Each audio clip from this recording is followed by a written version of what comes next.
کبھی بھی یہ نہ کہو چھڈو جی میں کی مسلمان آنا، بلکہ جب بھی کہو یہ کہو الحمدللہ میں مسلمان ہوں۔ کیا کہنا ہے؟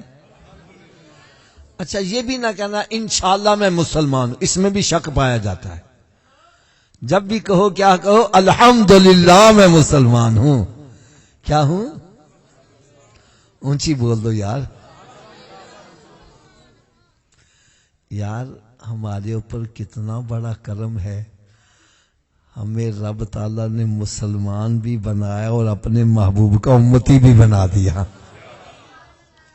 یار یہ کتنی بڑی دولت ہے، جس دولت کو حاصل کرنے کے لیے نبی بھی دعائیں کرتے نظر آ رہے ہیں، رسول بھی دعائیں کرتے نظر آ رہے ہیں، یا اللہ ہمیں اپنے محبوب کا امتی بنا دے۔ ہم نے دعا بھی نہ مانگی، رب نے پیدا ہی محبوب کا امتی بنا کے کر دیا۔ شکر خدا محمدی ہم کو بنایا امتی، ارے کس کو ملا یہ مرتبہ، صلی علی نبینا صلی علی محمد۔ تو اس سے پتہ چلا مسلمان کے پاس سب سے قیمتی شے کون سی ہے؟ تھوڑا سا اونچی آواز سے بول دو یا ایک مرتبہ پھر اونچی آواز سے بولو۔ اچھا حضرت جی، آپ کی جیب میں ایک 5 روپے کا سکہ ہے، آپ کو اس سکے کی فکر نہیں ہے، گر بھی جائے تو کوئی پرواہ۔ کئی مرتبہ زمین پر 5 روپے کا سکہ پڑا ہوتا ہے، گھر میں پڑے ہوتے ہیں، ہم نے کبھی اٹھایا نہیں، کیونکہ اس کی کوئی ویلیو 5 روپے کے سکے کی ایک روٹی بھی نہیں آتی، ایک بوتل پانی کی بھی نہیں آتی، چائے کا کپ بھی نہیں آتا۔ لہذا جیب میں اگر 5 روپے کا سکہ ہے تو ہمیں اس کی کوئی فکر، اونچی بولو، اگر اسی جیب میں 5 لاکھ روپے کی تدی ہو پھر ہاتھ ہی یہیں رہے گا، ہاتھ ہی یہیں۔ اس کی حفاظت کی بڑی فکر ہے، کہیں گر نہ جائے، کہیں چوری نہ ہو جائے۔ یار 5 لاکھ روپے کی تھدی کی بڑی فکر ہے، کبھی اپنے ایمان کی بھی فکر کی ہے؟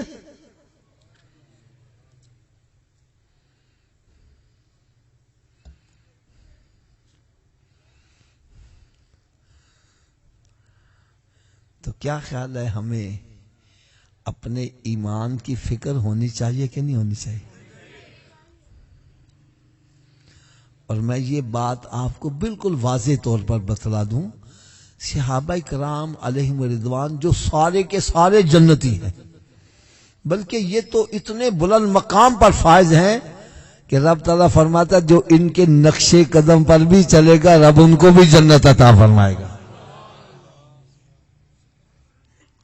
لیکن ایمان کی فکر ان کو بھی ہوتی تھی، ایمان کی فکر، تو جب ان کو فکر ہے تو ہمیں بھی فکر ہونی چاہیے کہ نہیں ہونی چاہیے؟ تو آؤ آج میں آپ کو 2 باتیں بتلاؤں گا۔ نمبر 1، ایمان چیک کیسے کیا جائے۔ نمبر 2، ایمان کی حفاظت کیسے ہو۔ یہ 2 باتیں میں نے بتلانی ہیں، بڑے غور سے سنیے گا۔ یار میں محسوس کرتا ہوں آج ہو سکتا ہے کسی کے دل پر چوٹ لگے، رخ مدینہ شریف کی طرف ہو جائے۔ یار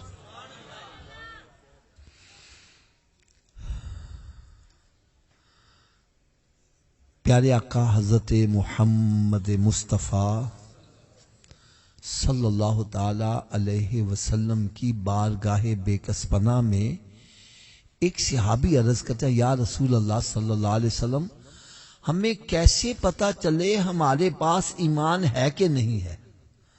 دیکھو یار میں سادہ سی مثال دوں، میں کہتا ہوں میرے پاس تسبیح ہے، آپ کہتا ہے دکھاؤ جی، میں کہتا ہوں دیکھو بھائی یہ تسبیح، اس کا وجود ہے، یہ نظر آتی ہے۔ میں کہتا ہوں میرے پاس ایمان ہے، کہتے ہیں دکھاؤ، دکھا سکتا ہوں؟ اور بولو تو صحیح یار، اس کا پتہ کیسے چلے؟ چلو ایک اور بڑی آسان سی مثال دیتا ہوں. بابا جی کہتے ہیں حافظ جی مجھے بخار بڑا ہے. میں کہتا ہوں بابا جی دکھاؤ کتنے جے بخار. دکھا سکتے ہیں؟ بولو تو صحیح. اس کا پتہ کیسے چلے گا؟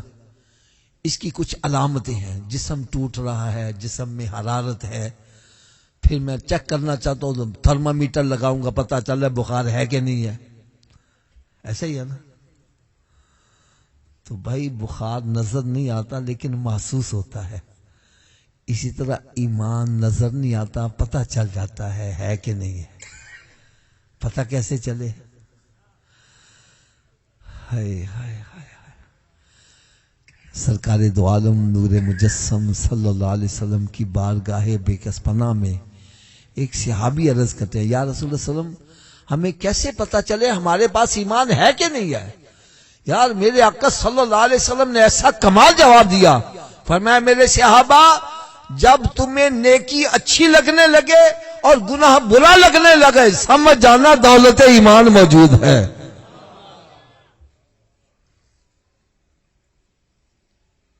اور جب اچھائی برائی میں تمیز ختم ہو جائے تو پھر ایمان والا کھانا خالی ہے.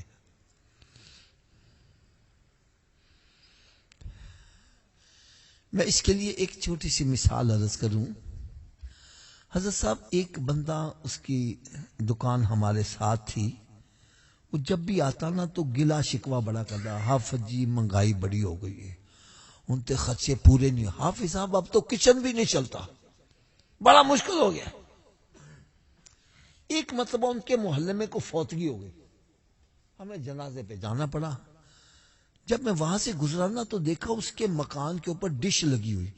ان وقتوں میں ڈش بھی تقریباً 1,00,000-1.25 روپے کی بڑی قیمتی ہوتی تھی. میں بڑا حیران کہ یار اتنے روندا سی کہ روٹی نہیں لب دی تے ڈش کی میں لگ گئی. خیر وہ چند دنوں کے بعد پھر آ گیا. میں نے کہا یار تو کہنا سر روٹی کھان واسطے نہیں لب دی تے ڈش کتوں آ گئی؟ میں کہنے لگا حافظ صاحب گھر میں ہمارے وی سی آر تھا تو فلمیں کرائے پہ لا کے دیکھنی پڑتی تھی، تو میں نے وی سی آر بیچا، چند پیسے بیچ میں ڈالے تو ہم نے ڈش لگوا لی. اب فلموں کا خرچہ بچ گیا ہے. میں نے کہا اچھا. میں نے کہا یار مجھے پتا چلا ہے کہ ڈش میں بڑے بڑے گندے پروگرام آتے ہیں، ننگی ننگی تصویریں بھی آتی ہیں، تو تیرے گھر میں تو بہو بیٹیاں ہیں، ان کے اندر بیٹھ کے تو کیسے دیکھتا ہوگا؟ یار اس کا جواب سنو. کہنے لگا حافظ صاحب جب نئی نئی ڈش لگوائی نا تو جب کوئی گندا سین آتا تھا تو میں نظریں نیچی کر لیتا تھا. پھر آہستہ آہستہ بات ختم ہو گئی.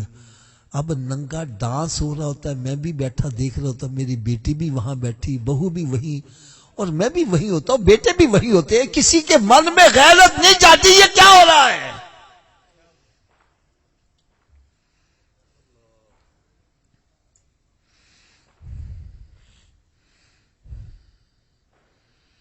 یار ابھی بھی سمجھ نہیں آ رہی. اور میں آسان بات کر دوں، بالکل آسان.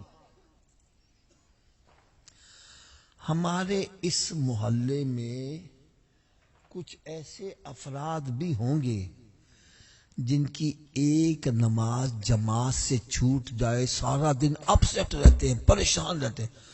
اوئے حافظ صاحب میری جماعت چھوٹ گئی، حافظ صاحب میری جماعت چھوٹ گئی. ہو سکتا ہے پریشانی کے عالم میں آنکھوں سے آنسو بھی جاری ہو جائے. اور ہمارے اسی محلے میں ایسے بندے بھی ہیں جن کی 5 نمازیں قضا ہو جائیں پرواہ ہی نہیں. میں صحیح کہہ رہا ہوں غلط کہہ رہا ہوں؟ یار ہیں دونوں ہی مسلمان، ایک کی صرف نماز جماعت سے چھوٹی اپسیٹ ہو گیا ہے اور ایک کی 5 نمازیں چھوٹ رہی ہے، بڑا ہی نہیں اس کو. وجہ کیا ہے؟ سرکار دو عالم نور مجسم صلی اللہ تعالی علیہ وسلم نے ارشاد فرمایا مومن کا دل سفید چادر کی طرح ہے، چھوٹا سا داغ لگ جائے بڑا بدنما لگتا ہے، چٹی قمیض تے چھوٹا سا داغ لگ جائے بڑا برا لگتا ہے. بندہ چاہتا ہے جلدی جلدی کو پانی ملے میں اس کو دھو کے صاف کر لوں. فرمایا سفید چادر کی طرح چھوٹا سا داغ لگ جائے برا لگتا ہے، توبہ کر لیتے ہیں میں داغ مٹا دیتا ہوں. توبہ نہیں کرے گا داغ بڑھتے بڑھتے چادر ہی کالی ہو جائے گی، دل ہی کالا ہو جائے گا.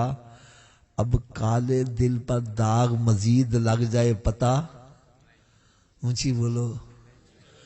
فرمایا جس کی ایک نماز جماعت سے چھوٹی اس کی چادر سفید ہے، دل صاف ہے، چھوٹا سا داغ برا لگ رہا ہے. اور جس کی 5 نمازیں قضا ہو گئی، ارے اس کا دل ہی کالا ہو چکا ہے، اب مزید داغ لگنے سے پتہ نہیں چل رہا. جب دل کالا ہو جائے اچھائی برائی کی تمیز ختم ہو جاتی ہے. جب اچھائی برائی کی تمیز ختم ہو جائے تو پھر خطرہ ہے کہیں ایمان اور کفر کی تمیز نہ ختم ہو جائے، کہیں خاتمہ خراب نہ ہو جائے.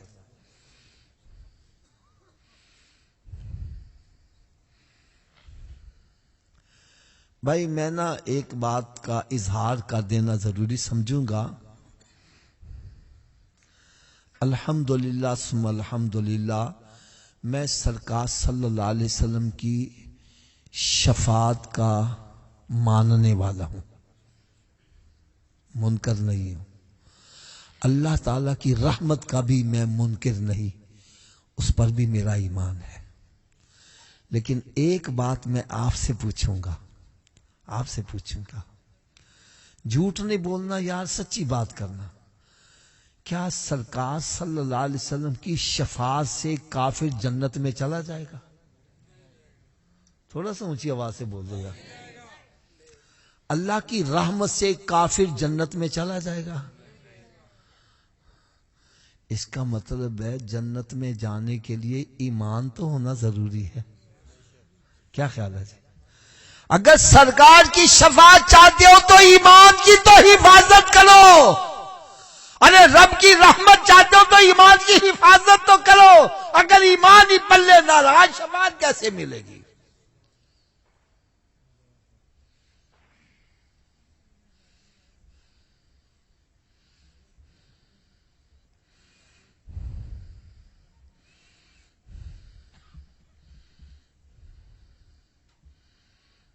آج ہمارے ہاں اچھائی برائی کی تمیز ہی ختم ہو گئی ہے. میں کہتا ہوں یار تم سودی کاروبار کیوں کرتے ہو؟ او حافظ صاحب سارا پاکستانی سودتے چل رہا پیا. بھئی آپ رشوت کیوں لے رہے ہو؟ اور رشوت نہ لئیے تو بچیاں نہیں فیسا کتوں دئیے؟ بھئی تم جھوٹ کیوں بولتے ہو؟ اور سچ بولنا کہتے بھوکے ہی مریں گے. یعنی وہ برائی کو برا نہیں سمجھ رہا. جب برائی کو برا نہیں سمجھے گا تو توبہ کرے گا؟ تو بغیر توبہ کی یہ مر گیا، اس کا انجام کیا ہوگا؟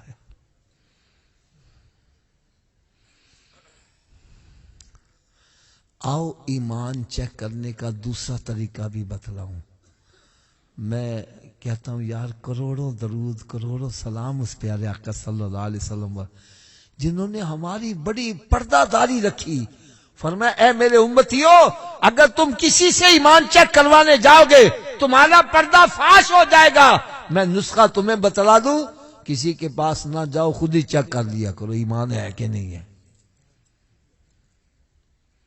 دوسرا نسخہ بڑا آسان سا ہے، بڑا ہی آسان سا ہے. فرمایا جو اپنا ایمان چیک کرنا چاہتا ہے اس کو چاہیے مسجد میں آ جائے. کہاں آ جائے؟ اونچی بولو یار. اگر مسجد میں آ کر اس کو ٹھنڈ پڑ گئی ہے، سکون آ گیا، چین آ گیا ہے، فرمایا سمجھ جاؤ دولت ایمان موجود ہے. کیونکہ پیارے آقا صلی اللہ علیہ وسلم نے ارشاد فرمایا مومن مسجد میں اس طرح ہے جیسے مچھلی پانی میں ہے. مچھلی کو پانی سے باہر نکالو تڑپتی ہے، پانی میں ڈال دو سکون آ جاتا ہے. فرمایا مومن مسجد سے باہر ہے، تڑپ رہا ہے. یار دیکھیے اذان دا ویلا تو نہیں ہویا، اور دیکھیے اذان دی آواز سے نہیں آ رہی، دیکھو یار ٹائم کی لنگ تو نہیں گیا، اب سیٹ ہے، پریشان ہے. جیسے مسجد سے آواز آتی ہے مسجد میں آ جاتا ہے، ٹھنڈ بڑھ جاتی ہے، فرمایا سمجھ جاؤ دولت ایمان موجود ہے. اور اگر مسجد میں آیا ہے ٹھنڈ نہیں پڑ رہی اب سیٹ ہو گیا ہے پریشان ہو گیا بھاگنے کی کر رہا ہے فرمایا سمجھ جاؤ اندر نفاق آ گیا ہے. اس لیے کہ میرے آقا صلی اللہ علیہ وسلم نے ارشاد فرمایا منافق مسجد میں اس طرح ہے جیسے پرندہ قید کے اندر ہے. ایک آزاد پنچھی کو پکڑ کر پرندے کو پنجرے میں بند کر دو یہ ادھر ٹکر مارے گا ادھر ٹکر مار ادھر ٹکر مار چھوٹا سا سراغ دے وہ بھاگ کے جائے گا. فرمایا منافق بھی مسجد میں آتا ہے جلدی جلدی ٹکرے مار کے وہ نکل کے جاتا ہے. اگر ایسی کیفیت ہے تو سمجھ جاؤ اندر نفاق آ گیا ہے. کیا آ گیا ہے؟ اچھا اگر آپ میری بات سمجھ رہے ہیں تو تھوڑا سا آواز اونچی کر کے ذرا میرا ساتھ دے دو گے تاکہ مجھے سکون ہو جائے کہ آپ کو میری بات سمجھ آ رہی ہے. جو ایمان چیک کرنا چاہتا ہے اس کو کہاں جانا چاہیے؟ مسجد میں چلا گیا ہے دل کو ٹھنڈ پڑ گئی ہے سکون آ گیا اطمینان آ گیا ہے تو اندر کیا ہے؟ اونچی بولو کیا ہے؟ اور مسجد میں گیا اب سیٹ ہو گیا ہے بھاگنے کی سوچ رہا ہے تو اندر کیا آ گیا ہے؟ اور جو مسجد میں آتا ہی نہیں اس کے اندر کیا ہے؟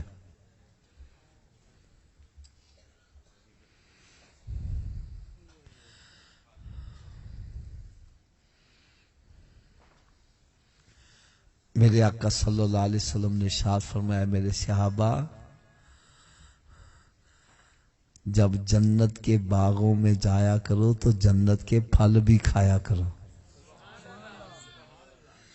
جنت کے باغوں میں جایا کرو تو جنت کے صحابہ کرام حیران ہو گئے یار جنت میں تو بندہ جائے گا قیامت آئے گی نیکیاں بدیاں تلیں گی جس کی نیکیاں زیادہ وہ جنت میں جائے گا آپ ابھی فرما رہے. تو میرے آقا صلی اللہ علیہ وسلم نے ارشاد فرمایا میرے صحابہ مسجد جنت کے باغات ہیں. مسجد جنت کے اونچی بولو ذرا مسجد جنت کے. حضرت جی جرا دنیا چ رہ کے جنت دے باغ چ نہیں جا رہا قیامت اللہ جنت دے باغ چ کیویں چلا جائے گا یار. فرمایا مسجد جنت کے باغات ہیں اور یہاں کا پھل کیا ہے؟ فرمایا سبحان اللہ الحمدللہ اللہ اکبر لا الہ الا اللہ درود و سلام پڑھنا قرآن پڑھنا یہ جنت کے پھل ہیں. اس کا مطلب ہے مسجد میں جا کر دنیاوی گفتگو نہ کرو پارٹیاں بازیاں نہ بناؤ فساد نہ کرو مسجد میں جا کر رب کا ذکر کیا کرو.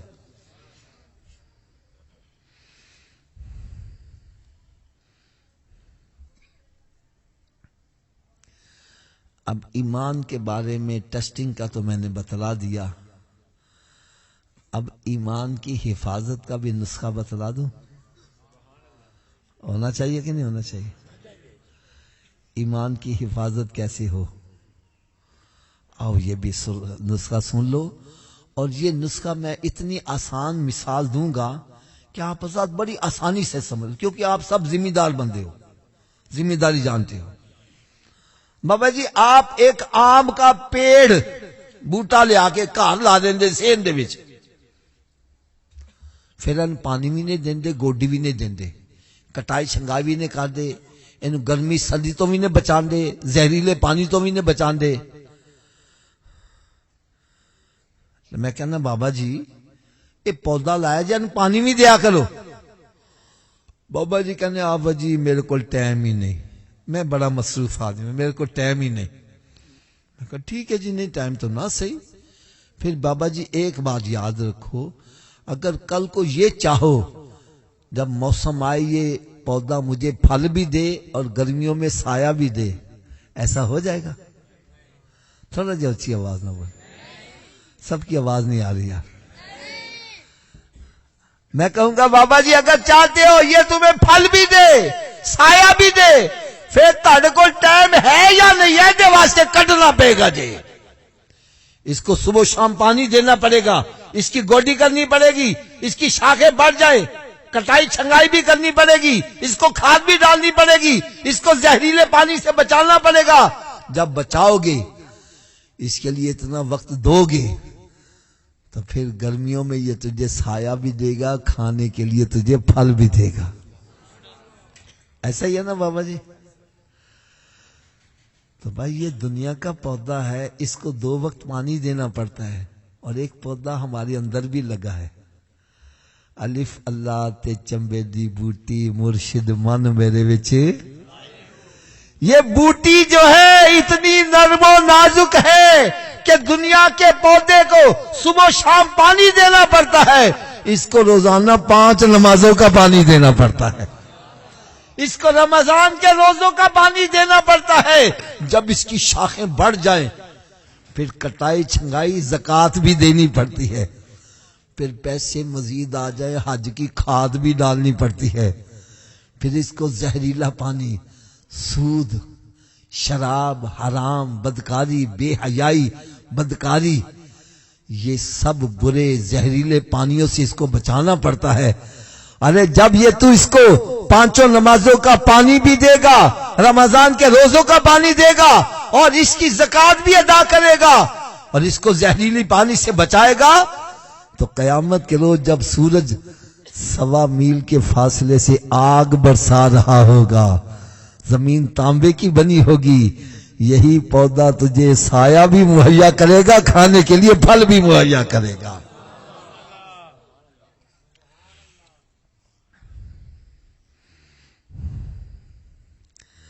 اچھا کئی بندے میں دیکھا، انہوں نے کہو نا یار تو یار نماز پڑھیا کر، حافظ جی حلال روٹی کھانے ہاں تے ساڈے واسطے ہوئی بڑا، میں کسی دا دل بھی نہیں دکھاندا، کسی نال زیادتی بھی نہیں کردا، کسی دا حق بھی نہیں ماردا۔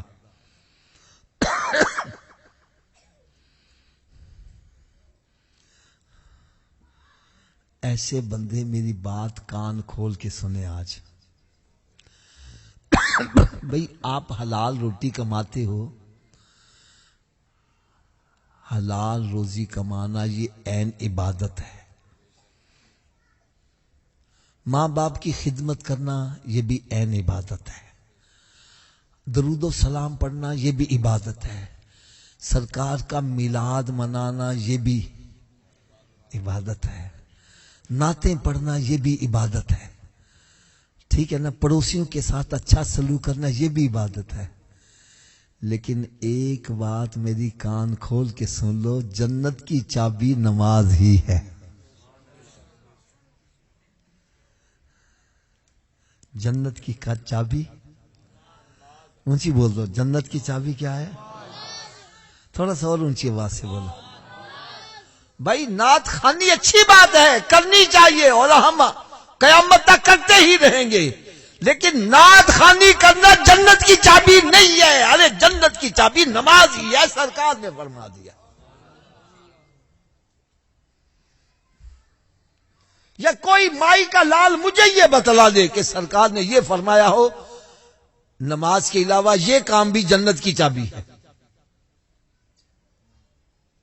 الصلاۃ مفتاح الجنہ، نماز جنت کی، تھوڑا سا اونچی آواز، چابی اور کنجی میں میرا خیال ہے فرق کوئی نہیں ہے، تھوڑا سا اونچی آواز سے، نماز جنت کی چابی ہے، نماز جنت کی، تھوڑا جا اونچی آواز میں، نماز جنت کی۔ چلو حضرت جی تسی دسنا، گھر تہاڈا اپنا میں انہوں لگایا وے تالا، بغیر چابی دے گھر وڑ جاؤ گے؟ تھوڑا جا اونچی آواز نہ بولے۔ اگر اپنے گھر چ بغیر چابی دے نہیں وڑ سکتا تو بغیر چابی دے جنت چ کیویں چلے جاؤ گے یار؟ ہائے ہائے ہائے ہائے۔ چلے حضرت صاحب آپ بتلا دو، بغیر چابی کے جنت کا تالا کھول لو گے؟ تھوڑا سا اونچی آواز سے۔ تو چابی کا بندوبست پھر مرن تو بعد کرنا ہے کہ پہلے کرنا ہے؟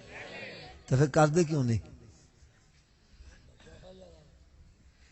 جب یہ تسلیم کر رہا ہے میں بغیر چابی کے جنت کا تالا، اور چابی کا بندوبست بھی مرنے سے پہلے ہو سکتا ہے، مرنے کے بعد، تو پھر جب مسجد سے آواز آتی ہے حیا علی الصلاۃ، آؤ چابی کے لیے کیوں بیٹھا گپے مار رہا ہے، کیوں بیٹھا فلمیں ڈرامے دیکھ رہا ہے، کیوں بیٹھا حقہ پی رہا ہے، کیوں بیٹھا کاروبار کر رہا ہے؟ ارے تجھے چاہیے سب کام چھوڑ کے مسجد طرف آ۔ کوئی پوچھے بابا جی کدھر جا رہے ہو، بتلا میں جنت کی چابی لینے جا رہا ہوں۔ کیا لینے جا رہا ہوں؟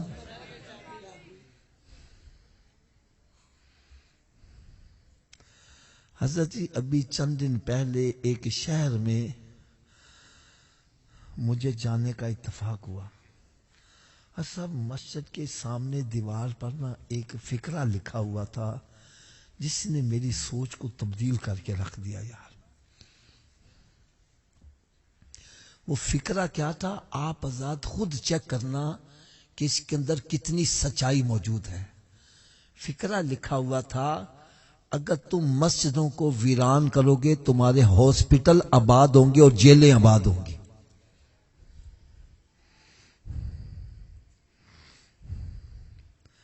آج حالت کیا ہے منیر بھائی؟ ہماری مسجدیں ویران ہیں اور ہاسپٹل میں کیا حالت ہے؟ ایک ایک بیڈ پر کتنے کتنے مریض، کئی مریض ایسے جن کو بیڈ نہ ملنے کی وجہ سے بیچارے راستے میں مر رہے ہیں، انتظار میں مر رہے ہیں، بیڈ ہی نہیں مل رہے۔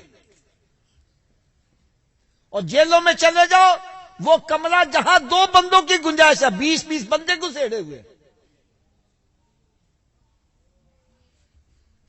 میں صحیح کہہ رہا ہوں غلط کہہ رہا ہوں؟ اونچی بولو ذرا۔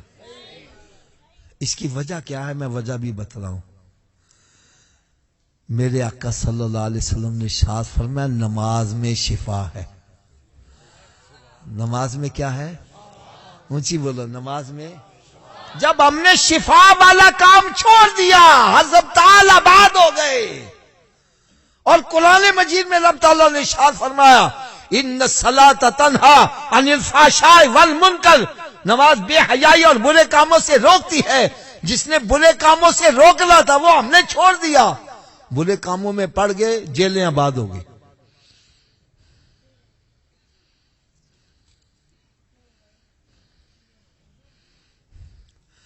حضرت جی میں تو ایک بات سوچ رہا تھا، ہائے ہائے ہائے، اللہ تعالی ہم سب کے گناہوں کو معاف فرمائے۔ اگر مسجدوں میں ویران کرنے کی دنیا میں یہ سزا مل رہی ہے، قبر اور حشر میں کیا سزا ملے گی؟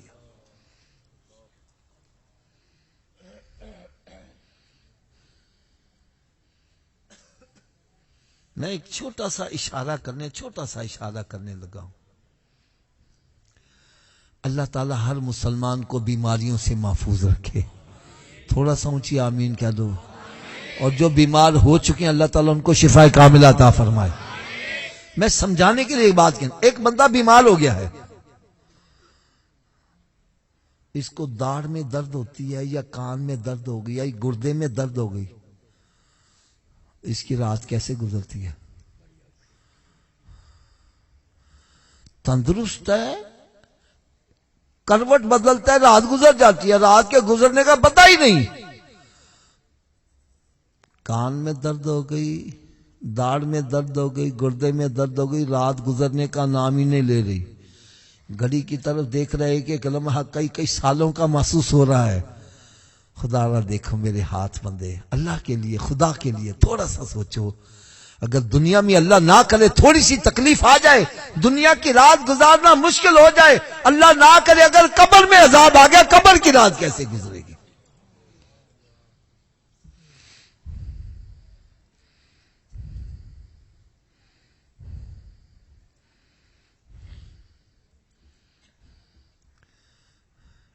ایک میں چھوٹا سا اور اشارہ کروں، ناراض نہ ہونا۔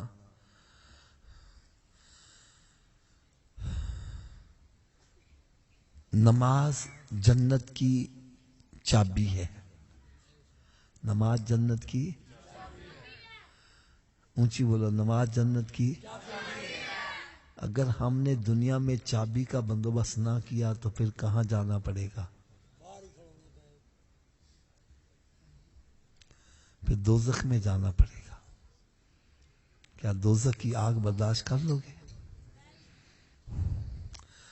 آج اگر جلتی ہوئی سگریٹ پر ننگا پیر آج ایک دم اچھل پڑتا ہے، چیخ نکل جاتی ہے، یار سگریٹ کی آگ برداشت نہیں کرتا، دوزخ کی آگ کیسے برداشت کرے گا؟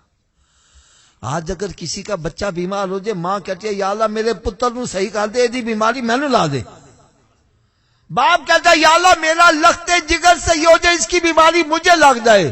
اور جب جہنم کی آگ دیکھیں گے، تو باپ کہے گا یا اللہ میرے بیٹے کو جہنم میں ڈال دے، میرے باپ کو جہنم، میری ماں کو جہنم میں ڈال دے، میرے بھائی کو جہنم، یا اللہ مجھے اس آگ سے بچا لے، چاہے ساری دنیا کو جہنم میں ڈال۔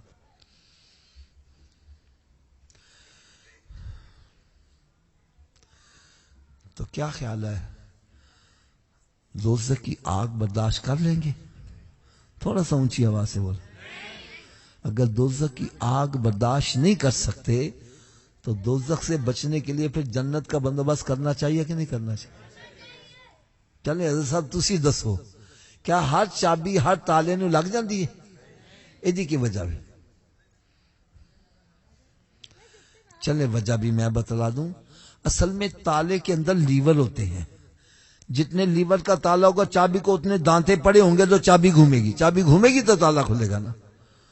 تو آؤ آج میں یہ بھی بتلا جاؤں، جو جنت کو تالا لگا اس کے 5 لیور ہیں۔ کتنے لیور ہیں؟ پہلے لیور کا نام ہے فجر، دوسرے کا نام اونچی بول دو یار، تیسرے کا، چوتھے کا، 5ویں کا۔ جو ایک نماز پڑھ رہا ہے ایک دانتا ڈال رہا ہے، تالا کھل جائے گا جی؟ 2 سے اونچی بولو نا، 3 سے، 4 سے، کب کھلے گا؟ تو پھر آج کے بعد کتنے دانتے ڈالنے؟ آواز کم ہو گئی ہے۔ یہ آواز کم پتہ کیوں ہوئی ہے؟ حافظ صاحب 5 ڈال لیں گے کیسے؟ تو چلو بھائی نسخہ بھی میں بتلا دوں، آپ سارے نمازی بن جاؤ گے، استعمال کر لو گے۔ لو جی نسخہ صرف اتنا ہے، اگر یہ وجود نماز نہ پڑھے، کیا میں نے کہا جی اگر یہ وجود، تو اس وجود کو رب کا رزق نہ کھلاؤ، نہ روٹی کھلاؤ نہ پانی پلاؤ۔ بات بھی میں سچی کر رہا ہوں، کیوں حضرت جی اگر جرا وجود رب دے کے نہیں چکتا، کیا اس قابل ہے کہ رب دا رزق کھوایا جائے؟